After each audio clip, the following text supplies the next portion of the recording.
निकाल के ऐसा उसको ज्ञान सुनाता है, श्रवण करता है कि उसका भी जो है भ्रम संसार निवृत्त हो जाए, तो उसको भी निष्ठा देता है। तो ऐसा नहीं खुद हम ही कच्चे होंगे। बेड़ा पाण गई तैयत अभियन के, एक ताड़ू है ही नहीं, कोई डूबता है, हम जाके उसको बचाने की कोशिश करेगा तो वो तो डूबेगा, लेकिन हम भी उसमें डूब जाएंगे, तो फायदा क्या हुआ? खुद भी डूबा। ऐसी तरह से जो अधूरा होगा वो कोशिश करेगा मैं इसको बचाऊं, मैं इसको ज्ञान दूं, तो खुद ही अधूरा है, आधा है। लिटिल नॉलेज ऑलवेज डेंजरस, तो वो भी डूबेगा। लेकिन पहले आप स्वार्थी बन के भी अपनी जड़ें तो पाताल में डालें, खुद तो मजबूत हो जाएं, फिर हमारे से जो भी फल निकलेगा वो सब ऊपर से मिलेगा।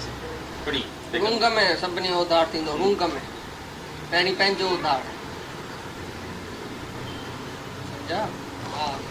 जो पुरुष मन से सब बात करो इधर, नहीं तो नींद आ जाएंगी तुमको। ये गीता का ऐसा है विषय है, बहुत गुड विषय है, सबको बात करना चाहिए, पाठ लेना चाहिए। तुमने क्या क्या समझा? अभी कर्म के बारे में तुमने क्या समझा, सब बताओ। मन से इंद्रियों को वश में करके अनासक्त हुआ कर्म इंद्रियों से कर्म योग का आचरण करता है, वह श्रेष्ठ है।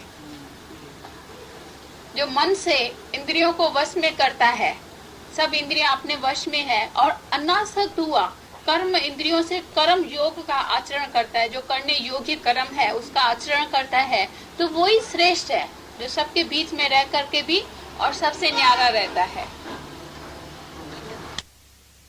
कर्म कोई कर सकता है, लेकिन तुमको निष्कामी बनने का है। हरे को भीतर में निष्कामी बनने का है, तो जो निष्कामी है उससे निष्काम कर्म हो जाता है। लेकिन जहां इच्छा है तो मैं करूंगा कर्म, मेरे को निष्काम कर्म करने का है, तो उधर भी करता भाव आ जाए। कौन सी सेवा करूं? मेरे को बताओ मैं कौन सी सेवा करूं? तुम है नहीं, जो करेगा। तुम निष्काम भीतर में हो जाओ। भाई मेरे को कोई इच्छा और अहंकार नहीं है, किसी भी बात का मेरे को वापसी नहीं चाहिए, फल नहीं चाहिए। तो जो निष्काम हो जाता है उसके सामने निष्काम कर्म भगवान भेजेगा ऑटोमेटिकली। तुम्हारे पास कोई ऐसा आएगा जो एकदम तुम्हारे से हेल्प, दो वचन, कोई ऐसी हेल्प उसको मिलेगी, बोलेगा मेरे को तो आज भगवान मिल गया है। तुम उसके लिए भगवान हो जाए। जिसको टाइम पर मदद मिलती है उसके लिए वो भगवान हो जाता है। बाकी ऐसे ही हम गरीब को, फकीर को जाके पैसा दिया, उसको जरूरत भी नहीं है, उसके पास पहले ही पैसा इधर बंदा पड़ेगा, पहले ही अकाउंट में पैसा पड़ा है, तो उसको जाके हम क्या हेल्प करेगा।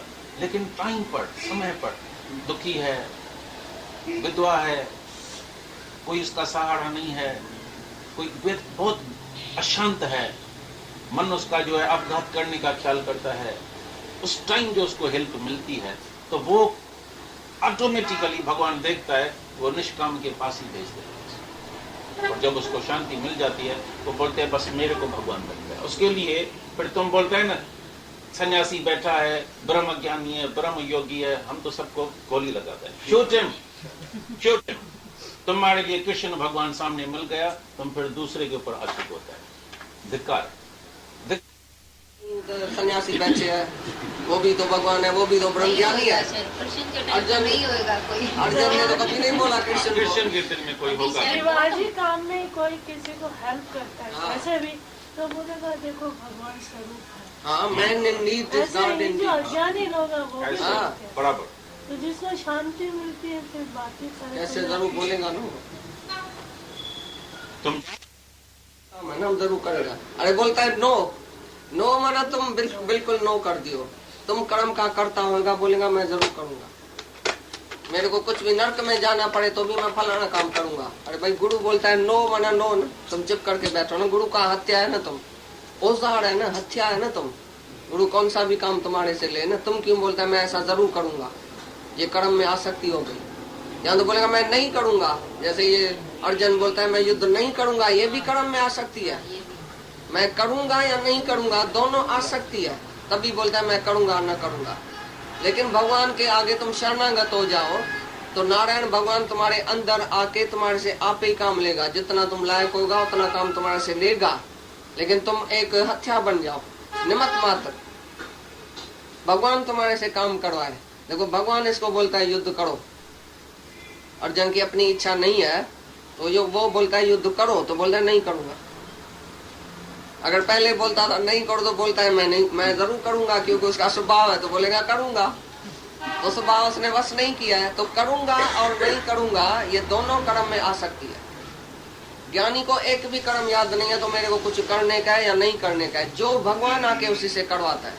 क्योंकि अपनी इच्छा जिसको नहीं है, अपना अहंकार नहीं है, तब भी भगवान कराता है, तभी उसको दोष भी नहीं लगता है।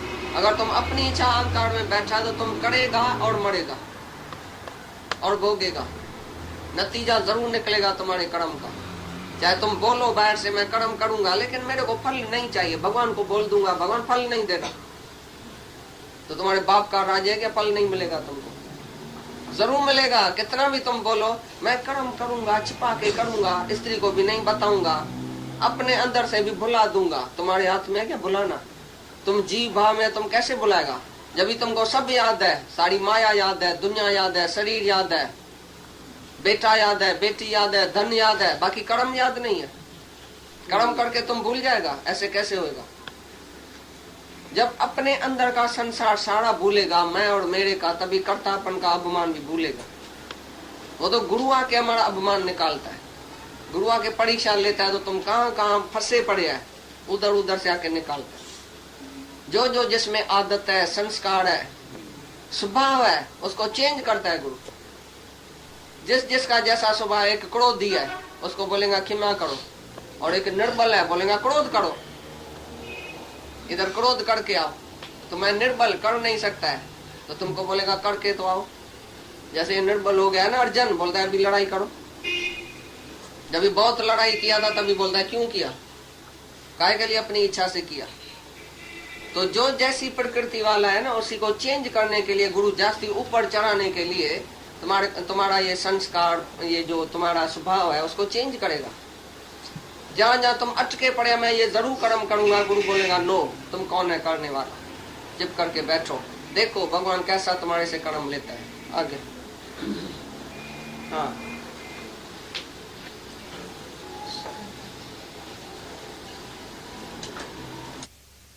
व्यर्थ जो चेष्टा है वो जाके करेगा। घूमना फिरना, खाना पीना, विषय विकार, उधर चला जाएगा।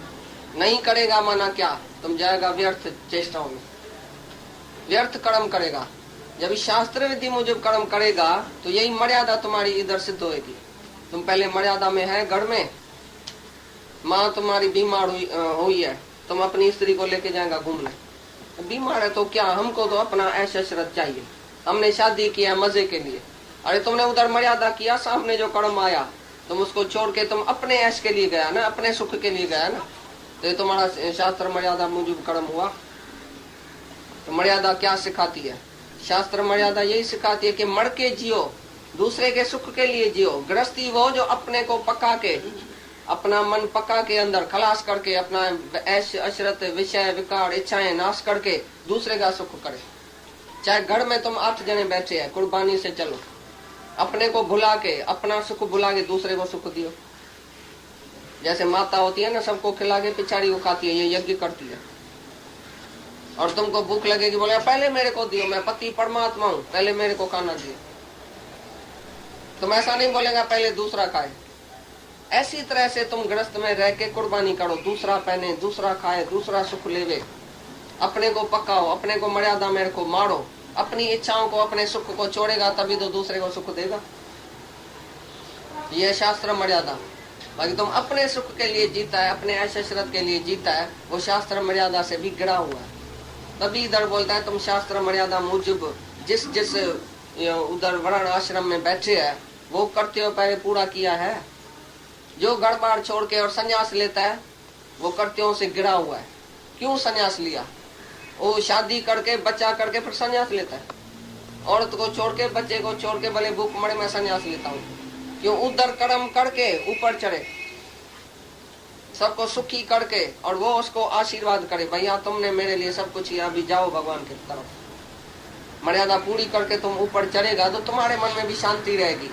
और तुम मर्यादा को तोड़ के चला जाएगा, गिर के, मर्यादा से गिर के चला जाएगा संन्यास में, उधर स्त्री बेटा याद आएगा, मैंने उनको दुखी किया, अरे मैंने शादी भी किया, अरे बच्चा भी किया, अभी मेरी स्त्री क्या करती होगी, मेरा बच्चा भूख मरता होएगा, कौन उसको खिलाता होगा? वो बीक पिनता है, वो ऐसा करता है। अरे उधर संन्यास में भी तुम गिर जाएगा, कभी तुमको मुक्ति शांति नहीं मिलेगी, क्योंकि तुम कर्म को छोड़ के भागा। गिद्दी है तुम, कायड़ है जब छोड़ के भागता है। इसलिए बोलता है कर्म करता है सो चढ़ता है, जो छोड़ता है वो गिरता है। कोई कर्म तुमको छोड़ने का नहीं है, जो सामने है करके ऊपर उठो और ऊपर उठो। सारी मर्यादा पूरी फिट करके तभी ऊपर उठेगा तो तुमको शांति आएगी। भाई मैंने किसको रंज नहीं किया है, मैंने कोई फर्ज धर्म ड्यूटी नहीं पाली है, ऐसा नहीं होगा। नहीं तो मन में आएगा मैंने फर्ज को चुकड़ा है, मैंने फर्ज नहीं पाला। हाँ, भगवान के तरफ जब भी तुम आगे बढ़ेगा, पीछे तुम्हारे लिए कुछ भी करते हो नहीं है। आगे चल के बताएगा जो आत्मा में रमण करता है, आत्मा में प्रीति वाला है, आत्मा में ही निष्ठा वाला है, उसके लिए कोई करते हो नहीं है। जब तक तुमने आत्मा नहीं समझी है तो तुम्हारा सब करते हुए अच्छी तरह से, बहुत अच्छी तरह से तुम्हारा करते हो पालन करो। जो तुम घर में बैठे है तो मर्यादा करो बराबर, जो घर वालों के लिए है, जो रिश्तेदारों के लिए है, जो दूसरे के लिए, जो तुम्हारी मर्यादा है सब पूरी करो, तभी तुम ऊपर उठेगा। हाँ, अपना स्वार्थ नहीं, जहाँ कुर्बानी है तहाँ यज्ञ है। जैसे हमने बोला अभी माता पकाती है घर में, पहले सबके लिए सोचेगी, अपने लिए नहीं सोचेंगी। मेरा बेटा ये खाएगा, पति ये खाएगा, मेहमान ये खाएगा, अपने लिए सोचेगी। चौनन माणे पे ही चूल्हे में, माइटन करन बारन पूछो माँ, हाँ भाई तुमने खाया, माणे पे ही चूल्हे में, और चूल्हे में ही पे है, उनमें ही आनंद था, कहीं पे जो खाओ। तो ये यज्ञ हुआ। ऐसी तरह से तुम जो सृष्टि के लिए, सृष्टि को परमात्मा का रूप समझ के और विष्णु के अर्थ यज्ञ में तुम अपना अहम भाव स्वाहा करता है, अपना सुख स्वाहा करता है उधर, तभी यज्ञ का कर्म है। जहाँ अपना सुख नहीं चाहिए, सेल्फिशनेस नहीं होवे, स्वार्थ नहीं होवे, तभी विष्णु अर्थ यज्ञ में तुम स्वाहा करता है अपना अहंकार और इच्छा, तभी तुम्हारा वो कर्म ठीक है। बाकी सब बंधन रूप है, सकामी कर्म सब बंधन रूप है। जो भी तुम बाकी करता है वो बंधन रूप है, आएगा और जाएगा जन्म मरण। अपने सुख के लिए, अपनी ममता में, इच्छा से जो कर्म करता है वो बंधन रूप है। जो निष्काम सेवा है वही मुक्ति का हेतु है। यज्ञ अर्थ कर्म। तो भी दौड़ी आदमी क्या बोलेगा, जरूर जाना पड़ेगा, ये भी इच्छा से तुम जाता है। दुनिया की प्रशंसा चाहिए, जिसको दुनिया की प्रशंसा चाहिए उसको भगवान की प्रशंसा नहीं चाहिए। उसको ये डर नहीं है भगवान क्या करेगा। भगवान का काम छोड़ के भी तुम दुनिया के सुख के लिए, दुनिया की प्रशंसा के लिए जाता है। कोई भी काम करता है दुनिया जैसे मेरी प्रशंसा करे, तो ये तुम्हारा सकामी कर्म हो गया। बाकी सब विष्णु अर्थ जो करेगा वो निष्काम है।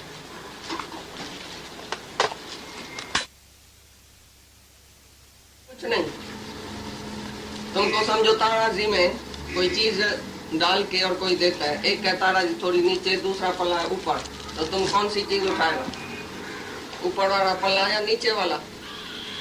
तुम सब जो लोग भी आदमी बैठा है ना, तुम अपनी बात करो, नीचे वाला उठाएगा। अगर और ज्ञानी होगा ना तो ऊपर वाला उठाएगा, बोलेगा नीचे वाला भले तुम उठाओ, परवाह नहीं है, क्या है, आखिर भी माया है ना। ये उधार, हाँ, उधार दिल, भले दूसरे का उधार हो, दूसरे को वो चीज मिले जो तुम मांगता है, चीज वो दूसरे को मिले, तो समझो दूसरा भी मैं ही तो हूँ। ऐसा उधार दिल होके देखो, दूसरे का फायदा सोचो, अपना फायदा नहीं सोचो। तो यज्ञ माना जिसमें दूसरे का फायदा होवे और हमको कुछ नहीं चाहिए, तो भगवान तुमको क्या नहीं देगा वो समझना पहले। एक लड़का था, हमेशा मम्मी को बोलता था मैं राजा के गोद में कैसा बैठूं। वो लड़का था झूपड़ा पट्टी वाला, तो उसकी मम्मी बोलती थी तुम बेवकूफ है, तुम कैसे गरीब लड़का वो राजा के पास कैसे जाएगा। बोला नहीं, मैं राजा की गोद में बैठूंगा, ये मेरी इच्छा है। तो एक गुरु के पास गया, बोला हाँ तुम बैठ सकता है। बोला कैसे? बोला तुम राजा की जाके सेवा करो, राजा के महलात में जाओ, जो भी तुमको सेवा मिले वो करना, लेकिन वापसी में 1 रुपया भी नहीं लेना। बोला ठीक है, गया। उसने बोला तो भाई हमको कोई सेवा चाहिए, इतना छोटा लड़का। तो वजीरों ने, अमीरों ने देखा भाई इतना छोटा लड़का है, इसको बहुत इच्छा है, अच्छा भाई मजदूरी करो। मजदूरी से उसने शुरू कर दिया सेवा। जब मजदूरी पूरी होवे, शाम होवे, सब मजदूर आके लाइन में खड़ा हुए 2-2 रुपया लेने के लिए। ये लड़का भाग के चला जाए अपने घर में, बोले मेरे को चाहिए नहीं, मेरे को चाहिए नहीं। वो कितना भी उसको बोले भाई तुम 1 रुपया लेके जाओ अपनी मजदूरी, बोले हमको चाहिए नहीं, हमको मजदूरी नहीं चाहिए, हम खाली सेवा करेगा राजा। ऐसे करते करते ये ऐसी तो सच्चाई से और ईमानदारी से सेवा किया उसने लड़के ने, जो बहुत अच्छी अच्छी नौकरी उसको आगे मिलने लगी, सेवा मिलने लगी। जब ऊपर ऊपर होता गया, ऊपर ऊपर जब होता गया, तभी उसको बहुत अच्छी नौकरी मिली, ताकि वजीर के पास, अमीर के पास इसका नाम आ गया। एक दिन क्या हुआ, उसने बोला राजा को, भाई एक लड़का आता है हमारे घर में और बहुत अच्छी नौकरी करता है, सेवा करता है, लेकिन लेता है पैसा भी नहीं। तो राजा ने बोला वो कैसा लड़का होगा, हमारे पास लेके आओ, वो कैसा है? हमारे पास तो ऐसा एक भी नहीं है, खुद वजीर भी ऐसा नहीं है जो बिगड़ इच्छा के, बिगड़ फल की इच्छा के, बिगड़ पैसे लेने के कोई सेवा करे। सब लोग भी लालची बैठे हैं हमारे राजाई में। ये कैसा लड़का है जो आज तक एक पैसा नहीं लिया और खाली सेवा ही किया? कितने बरस तक उसने सेवा की लेकिन एक पैसा नहीं मांगा। राजा ने एक दिन उसी को बुलाया, लड़के को, बोला मेरे पास लेके आओ उसी लड़के को, हम देखें तो कौन सा वो लड़का है। जब वो लड़का आया तो राजा ने बोला इधर बैठो।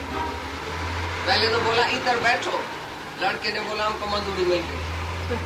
तो बोला तुम काहे के लिए एक पैसा भी नहीं लेता है, इतना साल हमारे पास मजदूरी किया है, इतना साल सेवा किया है, बहुत अच्छी अच्छी सेवा किया है, तो तुम पैसा क्यों नहीं लेता है? क्या बात है, क्या तुम्हारी मम्मी बहुत शाहूकार है क्या, तुम्हारा बाप बहुत शाहूकार है क्या, काहे के लिए तुम नहीं लेता है? बोलता है मेरे को आज मजदूरी मिल गई।